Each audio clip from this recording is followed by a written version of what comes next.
혹시 빚 때문에 잠 못 이루는 밤을 보내고 계신가요? 갚아도 끝이 없는 빚의 굴레에서 벗어나고 싶은데 방법을 찾지 못하고 계셨다면 오늘 영상이 여러분의 인생을 바꿀 수도 있습니다. 지금부터 획기적인 채무 감면 정책에 대해 자세히 알려드리겠습니다. 이 정책은 여러분이 다시 일어설 수 있는 소중한 기회를 제공할 것입니다. 이재명 대통령이 약속한 6대 채무 감면 정책 중에서도 2025년 하반기부터 당장 시행될 예정인 3가지 핵심 제도를 중심으로 설명해 드릴 테니 영상 끝까지 집중해 주세요. 혹시 이 영상이 도움이 되셨다면 영상 시작 전에 구독과 좋아요, 알림 설정 꼭 부탁드립니다. 여러분, 우리 사회에는 다양한 이유로 경제적 어려움에 처한 분들이 많습니다. 갑작스러운 실직, 뜻밖의 질병, 사업 실패, 혹은 감당하기 어려운 생활고 등으로 인해 빚의 굴레에 빠져 허우적대는 분들이 너무나도 많죠. 이러한 상황 속에서 이재명 대통령은 취약계층의 경제적 재기를 돕고 더 나아가 우리 사회 전체의 활력을 불어넣기 위해 매우 중요한 약속을 했습니다. 바로 6가지 핵심 채무 감면 정책입니다. 이 정책들은 단순히 빚을 없애주는 것을 넘어 개개인이 다시 일어설 수 있는 기회를 제공하고 우리 사회의 안전망을 더욱 튼튼하게 만드는 데 초점을 맞추고 있습니다. 구체적으로 살펴보면 첫째, 취약계층 채무 감면 확대를 통해 사회적 약자의 부담을 줄여주는 것이 목표입니다. 둘째, 청년 채무 조정을 통해 사회에 첫 발을 내딛는 청년들이 빚 때문에 좌절하지 않도록 지원합니다. 셋째, 고금리 대환 지원으로 살인적인 이자 부담에서 벗어날 수 있도록 돕습니다. 넷째, 장기 연체 채무 정리를 통해 오랫동안 빚 때문에 고통받아온 분들에게 새 삶의 기회를 제공하죠. 다섯째, 회생 파산 지원 확대로 법적인 절차를 통해 채무를 정리할 수 있도록 돕고 마지막으로 추심 불법 근저를 통해 채무자들을 괴롭히는 불법적인 행위들을 뿌리 뽑으려 합니다. 이 중에서도 특히 중요한 3가지 제도는 2025년 하반기부터 기초생활수급자와 차상위 계층을 대상으로 우선적으로 적용될 예정입니다. 이는 단순한 일회성 지원이 아니라 우리 사회의 가장 낮은 곳에서 어려움을 겪는 분들이 다시 희망을 가질 수 있도록 돕는 매우 중요한 발판이 될 것입니다. 예를 들어 40대 싱글맘인 박지영 씨는 아이를 키우며 간신히 생활비를 벌고 있었지만 갑작스러운 병원비로 인해 대부업체에서 고금리 대출을 받게 되었습니다. 월급의 절반 이상이 이자로 빠져나가면서 빚은 점점 불어만 갔고 박지영 씨는 절망에 빠질 수밖에 없었죠. 하지만 이 정책이 시행되면 박지영 씨처럼 예기치 못한 상황으로 빚더미에 앉게 된 분들에게 정말 한 줄기 빛이 될 수 있습니다. 단순히 빚을 없애주는 것을 넘어 그분들이 다시 사회의 건강한 구성원으로 복귀하고 아이들과 함께 희망찬 미래를 꿈꿀 수 있도록 지원하는 것이 이 정책의 궁극적인 목표라고 할 수 있습니다. 이처럼 정부의 채무 감면 정책은 우리 사회의 어려운 이웃에게 실질적인 도움을 주어 그들이 좌절하지 않고 다시 일어설 수 있는 든든한 버팀목이 되어줄 것입니다.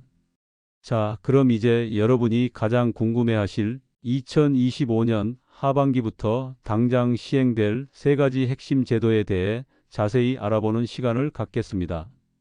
이 제도들은 취약계층 여러분에게 실질적인 도움이 될 수 있도록 구체적인 사례를 들어 설명해 드리겠습니다.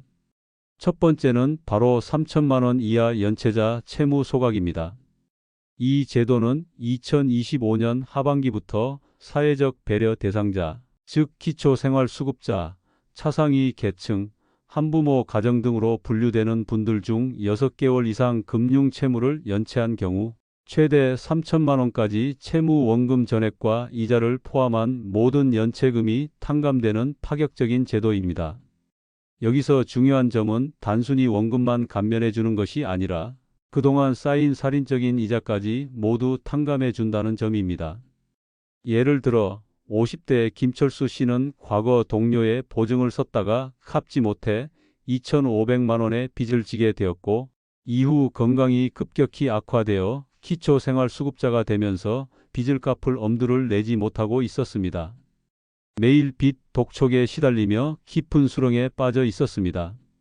하지만 이 제도가 시행되면 김철수 씨는 연체된 2,500만 원의 빚 전액과 그동안 쌓였던 수백만 원의 이자까지 모두 탕감받고 채무의 굴레에서 완전히 벗어날 수 있게 됩니다. 이제 김철수 씨는 빚 걱정 없이 건강 회복과 새로운 삶을 설계하는 데 집중할 수 있을 것입니다. 신청 방법은 행복기금 홈페이지나 가까운 금융복지센터를 통해 본인이 직접 신청해야 하며 재산, 소득, 건강 상태 등을 증명할 수 있는 자료를 꼼꼼하게 준비해야 합니다. 신청 시에는 본인의 어려운 상황을 상세히 설명하고 이를 뒷받침할 수 있는 객관적인 증빙 자료를 제출하는 것이 중요합니다. 두 번째는 장기 연체 채무 일괄 정리 프로그램입니다. 이 프로그램은 신용회복위원회와 금융기관의 협약을 통해 10년 이상 장기 연체된 채무를 최대 90%까지 감면해주고 신용회복을 지원하는 제도입니다. 이 제도의 핵심은 오랜 기간 동안 해결되지 않던 빚 문제를 근본적으로 해결하고 채무자가 다시 건전한 경제활동을 할 수 있도록 신용을 회복시켜준다는 점입니다. 김철수 씨의 사례를 다시 들어볼까요? 만약 김철수 씨가 3천만 원을 초과하는 5천만 원의 빚을 10년 넘게 갚지 못하고 있었다고 가정해 보겠습니다. 이 제도를 통해 김철수 씨는 원금의 최대 90%인 4,500만 원을 탕감받고 그동안 쌓였던 이자 및 연체 이자는 100% 탕감받을 수 있습니다. 이는 단순히 빚을 줄여주는 것을 넘어 그동안 어려움이 많았던 신용까지 회복할 수 있는 기회를 제공하여 그동안 불가능했던 통신요금 가입이나 소액 전세 대출 등 기본적인 금융활동도 다시 가능하게 해줍니다. 삶의 질이 크게 향상될 수 있는 부분이죠. 신청은 신용회복위원회를 방문하거나 온라인을 통해 장기 연체자 특별 감면 항목으로 신청할 수 있으며 간단한 건강 상태 및 경제활동 증명이 필요합니다. 신청 시에는 본인의 채무 발생 경위와 장기 연체 사유를 명확히 설명하는 것이 중요합니다. 마지막 세 번째 핵심 제도는 회생 파산 무료 지원, 일명 신용회복 논스톱 서비스입니다. 이 제도는 기초생활수급자와 차상위 계층이 법률구조공단을 통해 회생 및 파산 절차를 전액 무료로 대행받고 동시에 신용회복 절차까지 지원받을 수 있도록 합니다. 많은 분들이 회생이나 파산을 고려하지만 복잡한 법률 절차와 막대한 변호사 비용 때문에 엄두를 내지 못하는 경우가 많습니다. 이 제도는 이러한 경제적, 절차적 장벽을 완전히 허물어 줍니다. 예를 들어 30대 박미영 씨는 과거 잘못된 투자로 인해 7천만 원의 큰 빚을 지게 되었고 도저히 갚을 수 없어 파산을 고려하고 있었지만 수백만 원에 달하는 법률 비용이 부담스러워 엄두를 내지 못했습니다. 매일 불안감에 시달리며 숨쉬기조차 힘들었죠. 이 제도가 시행되면 박미영 씨는 법률구조공단의 도움을 받아 모든 법률 비용 없이 파산 절차를 진행하고 빚을 전액 면제받는 동시에 신용회복까지 지원받을 수 있게 됩니다. 이제 박미영 씨는 다시 사회생활을 시작하고 그동안 제한되었던 통신 공공요금 제한 해제, 후불 교통카드 및 휴대폰 할부 등 일상생활에 필요한 다양한 부분에서 실질적인 도움을 받으며 생활 개선에 큰 도움이 될 것입니다. 이 제도는 법률구조공단을 통해 신청할 수 있습니다. 각 제도별 대상자 조건과 신청 방법을 다시 한번 꼼꼼히 확인하셔서 여러분께 가장 적합한 제도를 통해 빚의 굴레에서 벗어나시기를 진심으로 바랍니다. 자, 이렇게 좋은 제도들이 여러분을 기다리고 있지만 신청 과정에서 몇 가지 중요한 주의사항을 꼭 기억하셔야 합니다. 이 주의사항들을 간과하면 자칫 소중한 기회를 놓치거나 심지어 불이익을 받을 수도 있습니다. 제가 지금부터 알려드리는 내용들을 잘 숙지하시고 꼼꼼하게 준비하시길 바랍니다. 첫째, 반드시 본인이 직접 신청해야 합니다. 대리인을 통한 신청은 원칙적으로 불가능하며 이는 신청자의 신분과 채무 상황의 진위 여부를 정확히 파악하기 위한 필수적인 절차입니다. 예를 들어 자녀가 부모님의 채무 감면을 대신 신청하려고 해도 부모님이 직접 방문하거나 온라인으로 본인 인증을 거쳐야만 합니다. 혹시 몸이 불편하거나 거동이 어려운 경우라도 해당 기관에 문의하여 특별 절차나 방문 지원 등의 방법을 확인해야 합니다. 본인 확인 절차가 매우 중요하므로 관련 서류와 신분증을 반드시 지참하셔야 합니다. 둘째, 필요한 서류를 미리미리 그리고 꼼꼼하게 준비해 두시는 것이 좋습니다. 소득 증명 자료, 채무 내역 증명서, 그리고 건강상태 진단서 등 요구되는 서류가 많기 때문에 미리 준비해 두면 신청 절차를 훨씬 원활하게 진행할 수 있습니다. 예를 들어 직장인이라면 회사에 요청하여 소득 관련 서류를 미리 발급받고 은행에 방문하여 본인의 모든 채무 내역을 확인받아 두는 것이 좋습니다. 서류가 미비하면 신청 자체가 지연되거나 반려될 수 있으니 각 기관의 홈페이지에서 요구 서류 목록을 정확히 확인하고 빠짐없이 준비하시기 바랍니다. 셋째, 처리 기간이 평균 2~3개월 정도 소요될 수 있다는 점을 인지하고 서두르는 것이 좋습니다.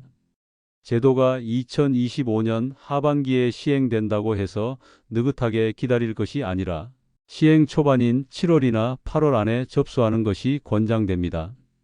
신청자가 몰릴 경우 처리 기간이 더 길어질 수도 있기 때문에 미리 준비하여 빠르게 신청하는 것이 혜택을 더 빨리 받을 수 있는 길입니다. 예를 들어 2025년 7월에 신청했다면 9월이나 10월부터는 감면 혜택을 받을 수 있을 가능성이 높지만 10월에 신청하면 내년 초까지 기다려야 할 수도 있습니다. 넷째, 허위 신청은 절대 금물입니다.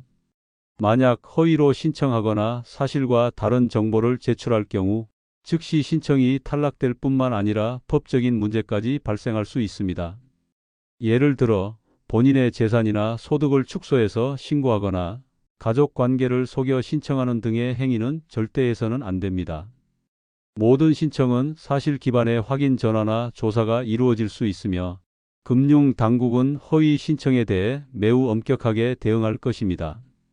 정직하게 신청하는 것이 가장 중요하며 그래야만 합법적이고 정당한 절차를 통해 채무 감면 혜택을 받을 수 있습니다. 이러한 주의사항들을 잘 지키신다면 여러분은 이 소중한 기회를 놓치지 않고 빚의 굴레에서 벗어나 새로운 삶을 시작할 수 있을 것입니다. 이렇게 중요한 정책인 만큼 다양한 시각에서 이 채무 감면 정책을 바라보는 시선이 존재합니다.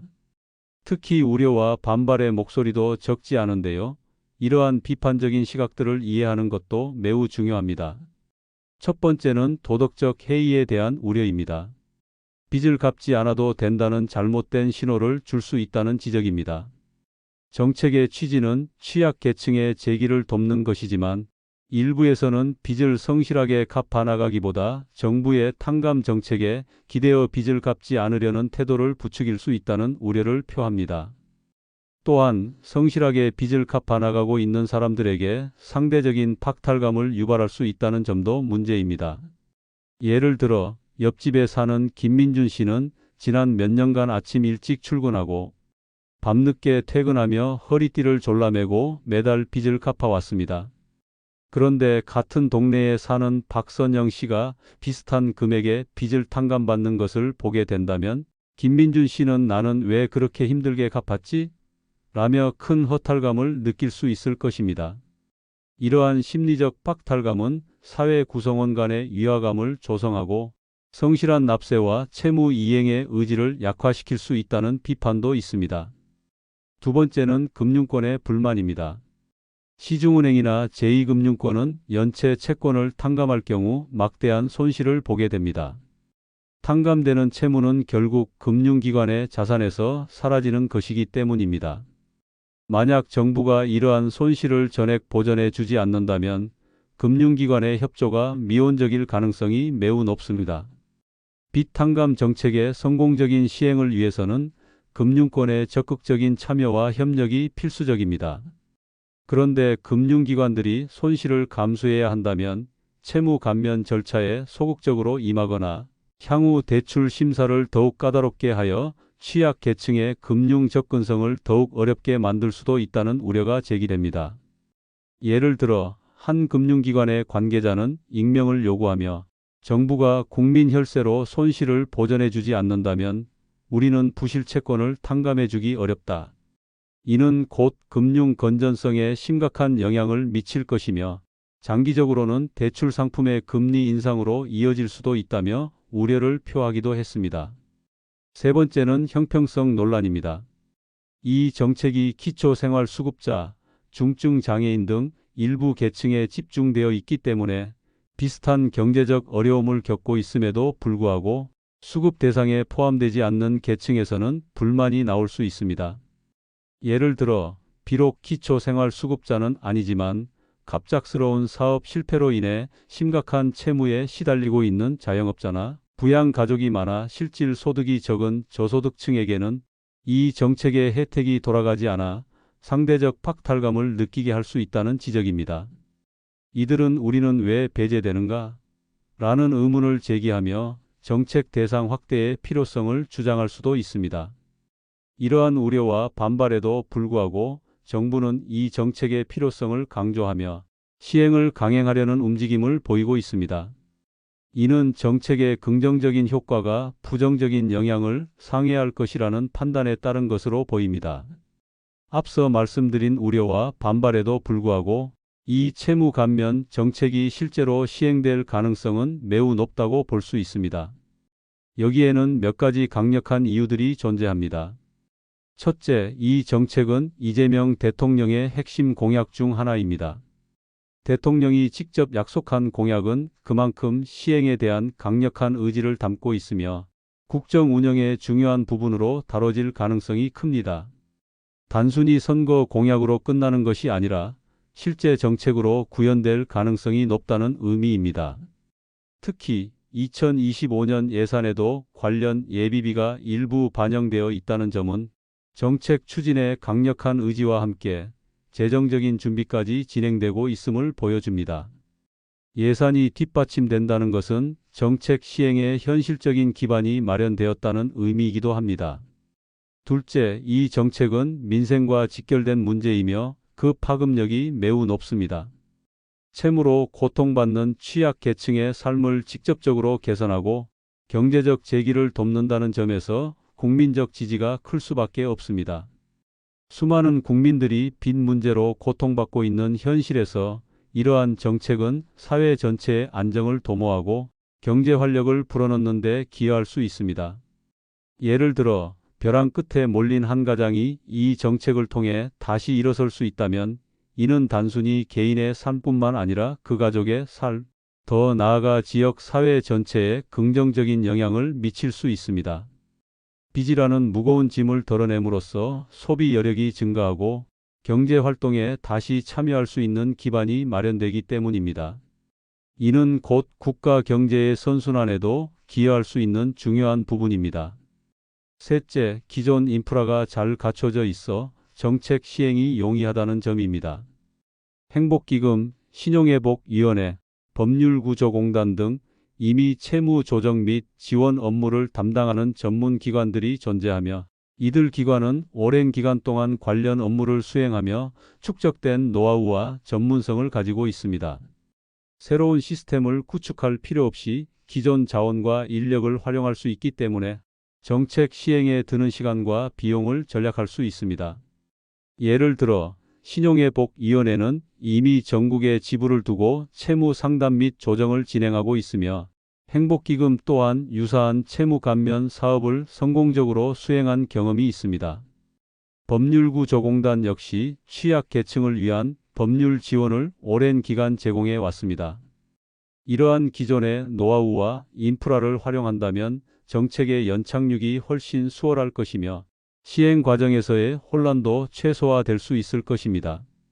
결론적으로 이 채무 감면 정책은 단순히 빚을 없애주는 것을 넘어 채무로 고통받는 취약계층에게 새로운 시작의 기회를 제공하여 그들이 건강한 사회 구성원으로 다시 설 수 있도록 돕는 것이 목표입니다. 이러한 강력한 추진 동력과 준비된 인프라를 바탕으로 이 정책은 현실화될 가능성이 매우 높다고 판단됩니다. 오늘 우리는 이재명 대통령이 약속한 채무 감면 정책, 특히 2025년 하반기부터 시행될 세 가지 핵심 제도에 대해 아주 자세히 알아보았습니다. 3천만 원 이하 연체자 채무 소각, 장기 연체 채무 일괄 정리 프로그램, 그리고 회생 파산 무료 지원 서비스는 빚의 굴레에서 벗어나지 못하고 힘겨워하는 우리 사회의 취약계층에게 진정한 희망의 메시지가 될 것입니다. 이 정책들은 단순히 재정적인 부담을 덜어주는 것을 넘어 채무로 인해 무너졌던 삶의 존엄성을 회복하고 다시 사회에 참여할 수 있는 용기와 희망을 불어넣어 줄 것입니다.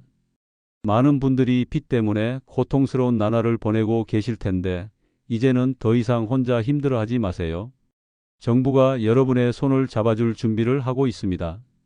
물론 도덕적 해이나 형평성 논란 같은 우려의 목소리도 존재한다는 점을 부정할 수는 없습니다. 하지만 이 정책이 가진 사회적 중요성과 긍정적인 파급 효과를 고려할 때, 그리고 대통령의 강력한 의지와 잘 갖춰진 기존 인프라를 바탕으로 볼 때 성공적으로 시행될 가능성이 높다고 할 수 있습니다. 우리 사회가 한 단계 더 성숙해지기 위해서는 어려운 이웃을 외면하지 않고 함께 손을 잡는 것이 무엇보다 중요하다고 생각합니다. 혹시 지금 빚 때문에 잠 못 이루고 내일이 두려운 분이 계시다면 절대 포기하지 마세요. 이 정책들이 여러분에게 새로운 시작의 기회를 제공할 수 있습니다. 오늘 영상에서 알려드린 신청 방법과 주의사항을 꼼꼼히 확인하시고 주저하지 말고 각 기관의 문을 두드려 보세요. 혼자 고민하는 것보다 전문가의 도움을 받는 것이 훨씬 더 현명한 방법입니다. 여러분의 용기 있는 첫걸음이 빛나는 미래를 만들 것이며 빚의 굴레에서 벗어나 진정한 자유를 찾을 수 있을 것입니다. 이 영상이 여러분의 삶에 작은 희망의 빛이 되었기를 진심으로 바랍니다. 앞으로도 여러분에게 도움이 될 만한 유익하고 실질적인 정보를 꾸준히 전해드리겠습니다. 다음 영상에서도 더 좋은 정보로 찾아올게요. 그때까지 건강하시고 늘 행복하세요. 마지막으로 한 번 더 부탁드립니다. 이 영상이 도움이 되셨다면 구독과 좋아요, 알림 설정 잊지 마세요. 감사합니다.